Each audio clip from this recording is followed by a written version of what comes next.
You do not need a large or awe-inspiring studio to create incredible work. All you need is a thoughtfully designed workspace. So here, I'm going to show you how to set up a high-functioning studio regardless of your space or budget.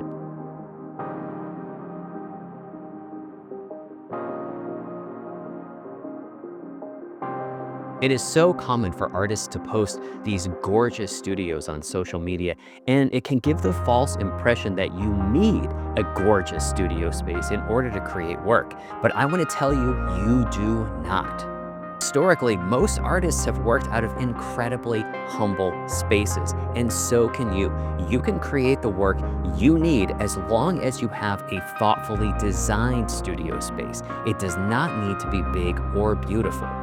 So I'm going to begin by showing you a very simple studio setup that you can create regardless of your space or budget. Next, I'm going to talk to you about how to expand this kind of space and to let you know when you're ready to expand. From there, I'm going to talk about how to expand. What kinds of equipment or materials do you need? And finally, I'm going to take you inside my studio to show you how I have solved some of these problems.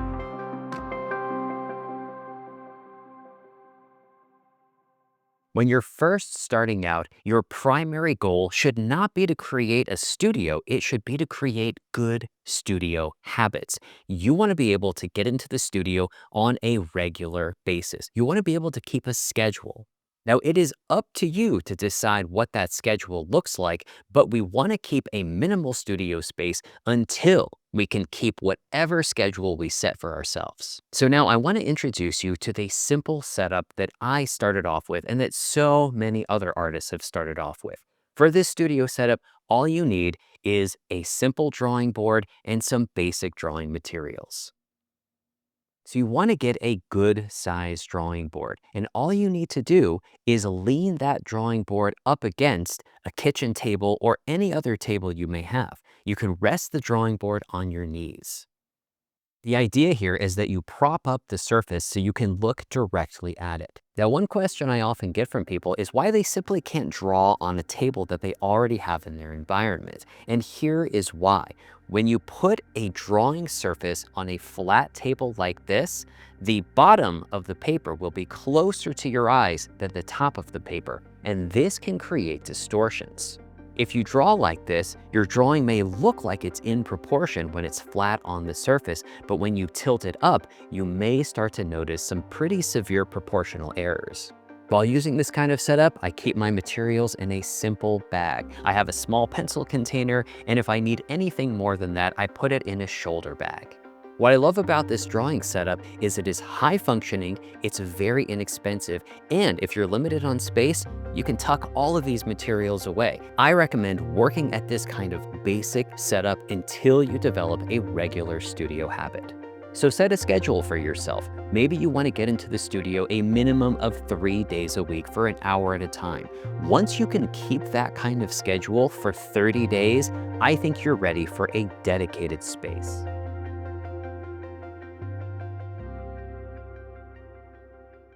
So once you're ready for a dedicated space, this usually means purchasing some kind of studio furniture, either an easel or a drafting table. Remember, the first problem we're trying to solve is getting your paper propped up so that the top and bottom of it are the same distance from your eyes. We want to minimize any distortion. And the two pieces of furniture that are designed to do this are an easel and a drafting table. So first, I want to talk about why you might want to choose one over the other. Now, typically, we stand at an easel and we sit at a drafting table. Standing at an easel allows us to draw from the shoulder. Easels are great for more expressive and dynamic work. We tend to sit at drafting tables. Drafting tables are usually best if you're doing precision work. Drafting tables are great if you want to get up close to your work so you can add a lot of small details.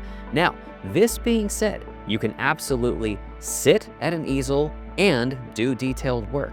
You can also stand at a drafting table and do more expressive work. So I don't want you to think about these as hard rules. I want you to think about them as soft guidelines.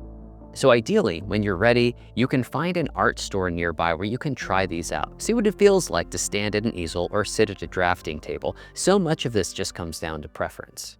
So next, I want to get more specific. Let's focus on how to set up an easel. Now, most of what I'm going to tell you can also be applied to drafting tables.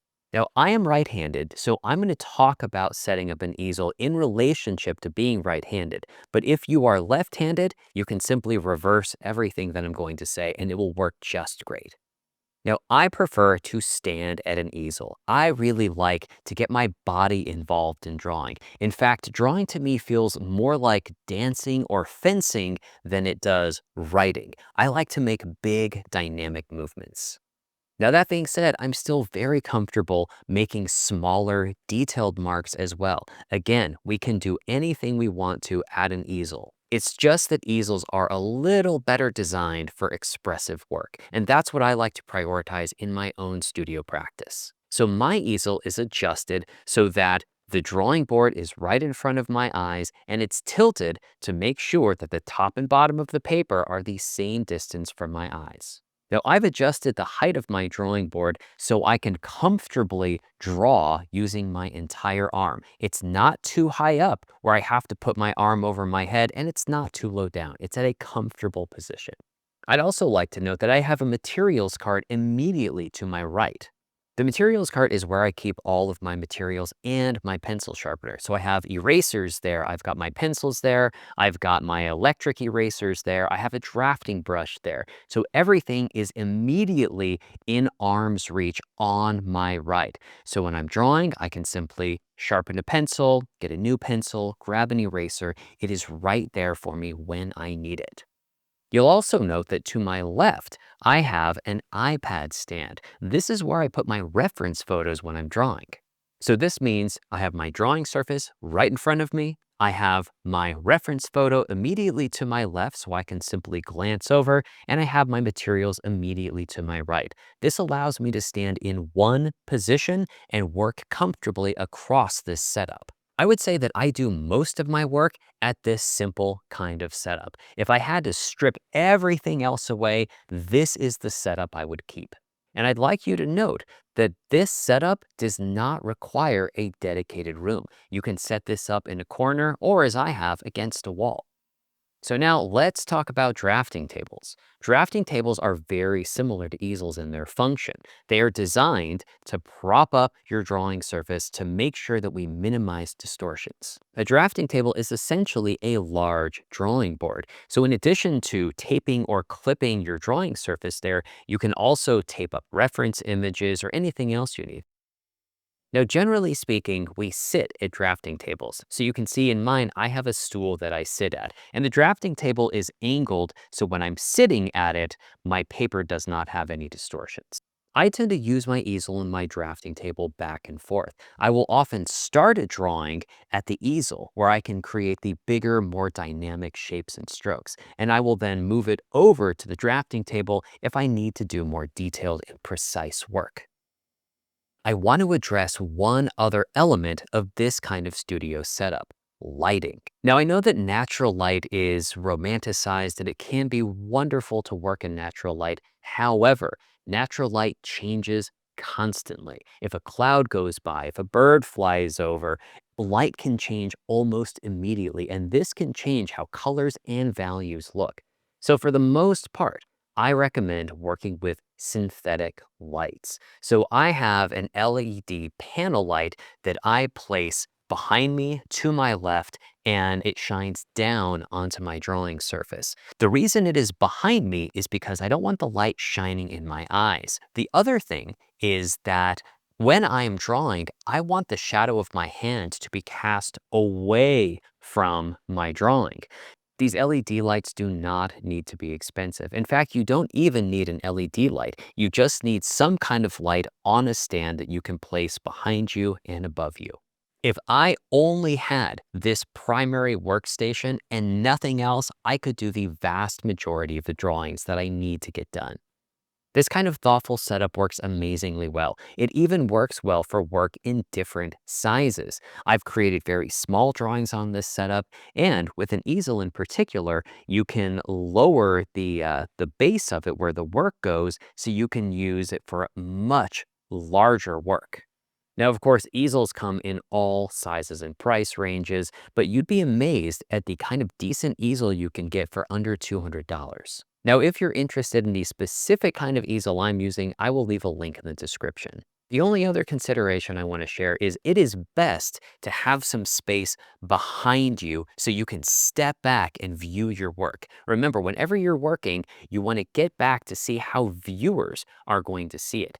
Very few people other than you are ever going to see your work up close.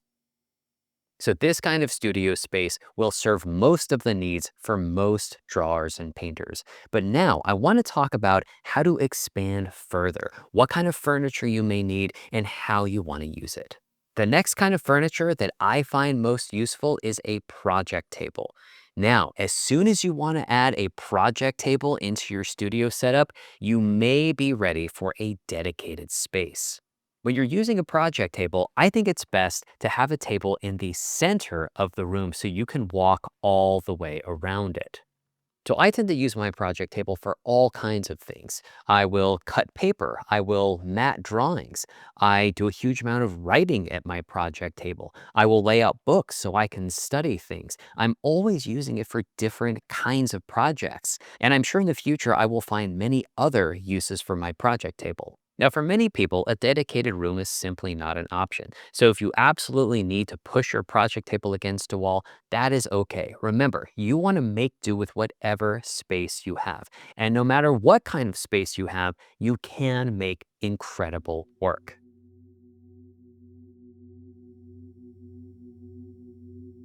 So once you have your primary workstation that consists of an easel and or a drafting table, and you have a project table, you have solved the vast majority of needs that you could possibly have as a creator. So the next question is, how do you know when you're ready to move beyond this kind of setup? Now, at the beginning of this video, I talked about the idea that you do not need a large or awe-inspiring studio to create incredible work.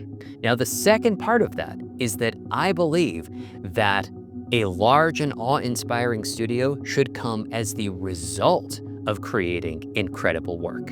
So many people get these things mixed up. So many people think they need the fancy studio in order to create the incredible work. But I think the opposite is true. I don't think you need an enormous, beautiful studio until you're creating incredible work. Now, before I go on, I want to make this very clear. Your studio space is yours alone. I'm just giving you some guidance. I'm not giving you hard rules. I think it's best that if you want to expand your studio beyond what we've already covered, that your work should be generating some kind of income or connecting with a larger audience. The second consideration is function. If you are doing work where you need more specialized equipment, it may be time to expand. I'm going to take you through some of the different spaces in my studio to show you their functions and how I use them. And hopefully this will give you some ideas on how you can expand your studio when you're ready.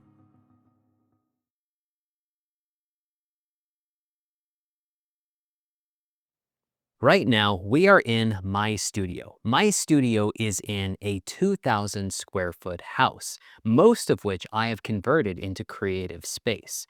So far, you have seen most of the downstairs.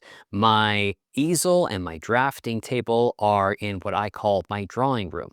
That is where I do most of my work. You've also seen my project table area. Beyond that, which we haven't talked about much, but that's the kitchen area of my studio.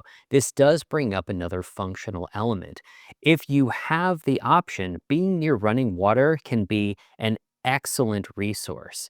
Now, I draw, and often when I draw, pigment will build up on my hands, or just the natural oils that come out of hands can negatively impact your drawings. It can smudge things or leave marks. So I tend to wash my hands often when I draw. Having a sink nearby or some kind of running water, it can be a really important factor.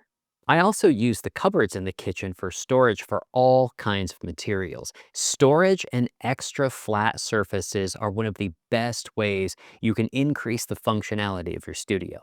Now I want to take you upstairs in my studio. I have turned an entire room into a lighting studio. The reason for this is because as artists, we often need subjects to draw or paint. Any subject will work best for drawing and painting if it is lit with a single light source.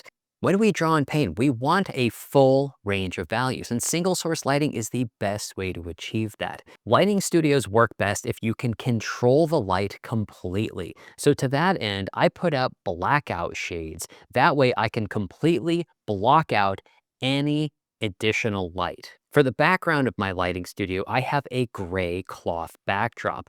Gray is a great neutral color. It doesn't affect the light or color of your subject. So in front of this gray backdrop, I tend to photograph my still life subjects or figure drawing models.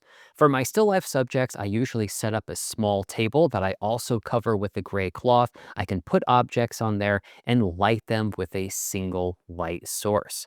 In my lighting studio, I am set up for both drawing and photography. Now, the reason photography is important is because still life subjects, particularly if they're natural, can tend to change or even decay very, very quickly. If you're drawing a subject like flowers, when you start the drawing, just from the heat of the light or just from being out in any environment, these flowers or other plants can start to wilt. They will not look the same. Now in my lighting studio, I am also set up for drawing. Now I tend to use a drawing horse. So how a drawing horse works is you straddle it just like a horse, and you have your drawing board in front of you.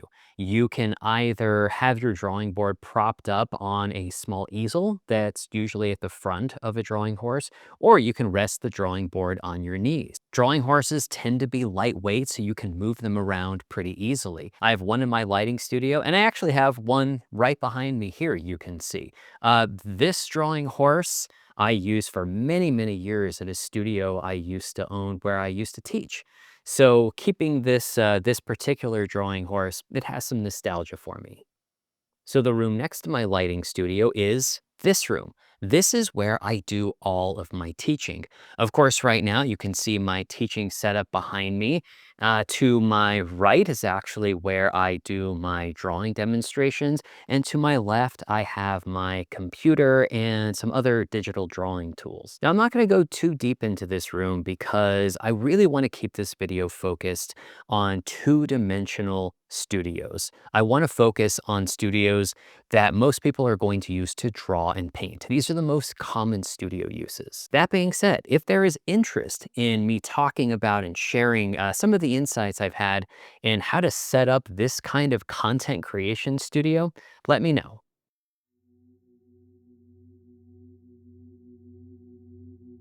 If you're ready to expand your studio into an entire room or even beyond, I want you to consider something.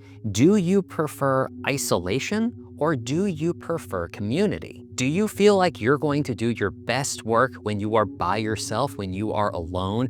Or do you tend to thrive working alongside a group of people? Now, this is something many people don't consider.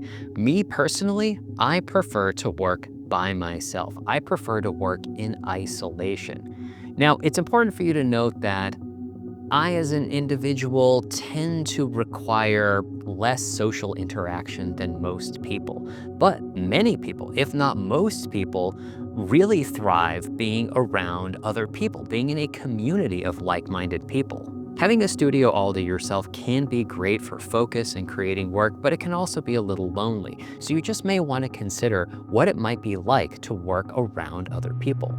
Most cities have community studios where you can go and rent a small studio space inside of a larger space that houses many studios. If you like to work around other people, this may be a great alternative to creating a studio inside your home. Another reason you may want to consider a group studio space is if you require specialized equipment. If you need access to a kiln or some kind of a printing press or any other large, expensive pieces of equipment, you can often find group studios, communities that pool their resources to purchase and store these large pieces of equipment.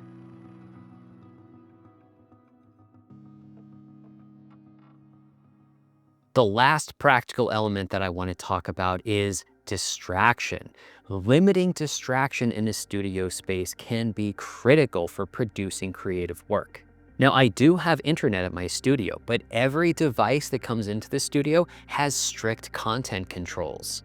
My devices are very locked down. I can't get on social media, and I have a very limited number of specific websites I allow myself to visit. When you have full access to the internet, it can be so easy to get distracted and time can just slip on by. So I highly encourage you in your studio space, do whatever you can to limit whatever happens to distract you. Now, in order to limit internet distractions, I don't even have the codes to remove the controls from my devices. My wife has that code and she's been instructed to never tell me. This is how seriously I take my distraction. Now, of course, it is entirely up to you to figure out what kind of relationship you want with the internet. Maybe you're not as easily distracted by online nonsense as I am, but I do think it's something to consider. I think that a studio should not feel like a normal space. It should feel like a special world. And of course, it is a special world. It is where you will go to create. It is where you will go and explore your mind, you'll explore ideas, you'll explore whatever is in your own imagination. And the studio space should be appointed in such a way where you feel immersed in this kind of creative, special world. So I'd like to share a few ways that I do this. First, I love to create wall collages in my studio. Now, of course, you're seeing one right here behind me. The collage here tells the story of drawing. There are all kinds of drawings in this collage. There are simple drawings made of basic shapes. There are very technical and detailed drawings. There are more creative and expressive drawings. There are drawings for design. There are all kinds of drawings here, and I wanted to create this kind of wall collage so you, the viewer, when you watch these videos, you can get lost in all of the different kinds of ways we can approach drawing. So when I walk into this room, I am confronted with all of the ways we can draw. I find it incredibly inspirational, and my hope is that you do as well. Now, in the rest of my studio, I have a couple of different kinds of collages. In my entryway, I have a text-based collage. Now, this collage focuses on the kinds of ideas I want to think about when I come into my studio, both as an artist and as a teacher. Now, this collage tends to change quite a bit. I change it out depending on what I want to think about, depending on the project I'm working on. I also have wall collages that focus on sketches for creative ideas. You see, I keep creative sketchbooks where I include all kinds of ideas that occur to me throughout my life.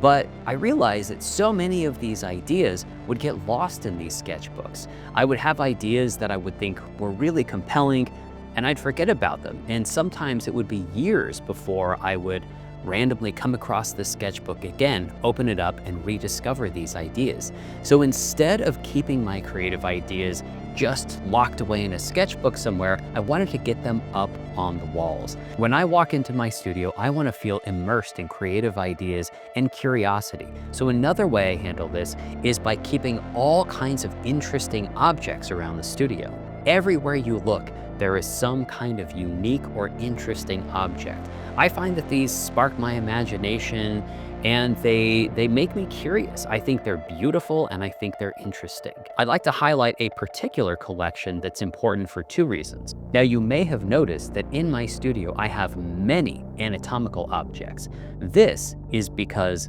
when you study figure drawing, you must understand human anatomy. Having these life-size, three-dimensional models of humans is such an excellent way to be confronted with the anatomy, to make sure that is in the forefront of my mind. So I have a fully articulated human skeleton, I have a loose set of human bones, and I also have muscular models. On a regular basis, I will just pick these up and handle them. With the muscular models, I will often take them down and take them apart, just so I can put them back together again. Feeling the muscles in my hand and constructing them is such an excellent way to, again, keep them in my mind. And for me, that's what's so much about a studio should be. It keeps the ideas that you need fresh in your mind, it keeps them right there. So here at the end of this video, I want to summarize a few ideas. First and most important is that you do not need a large or gorgeous studio to create good work. In fact, I believe that a big and beautiful studio should come as the result of creating incredible work. It's very important not to get these mixed up. So many artists tell themselves that if only they had an enormous studio, they could create compelling work. And if that's where you are, if that's what you're telling yourself, that idea is as unuseful as it is untrue. I know that when you see a studio like this one, it can be a bit intimidating, but I want to remind you that the vast majority of the studios I have used have been very small and very modest. For the first 10 to 15 years of my creative life, most of my studios were just in the corner of a room. Even when I had a 300 square foot, one-room apartment, I still kept a small corner of it in the studio. In fact, there were a few months when I was living out of my car in Los Angeles, but even during that period of my life, I kept the passenger seat in the front of the car as my studio space. I kept some supplies in the glove box, I kept a drawing board and paper behind the seat, and I would set up just like I showed you earlier in this video with the drawing board resting against my lap. I would set up and draw. I would often go park my car in front of landscapes or buildings or other interesting things that I wanted to draw. So even during those desperate days, I still kept a small space to work. And that is a key to expanding your studio. Let your studio grow along with your creative career. Don't worry about having a large studio until you're consistently making work that connects with others. As always, it has been an honor to spend this time with you. If you want to learn more about my work, what I do, check out my courses, then please visit my website at brenteviston.com. Now, go create your ideal studio, and I hope to see you in the future.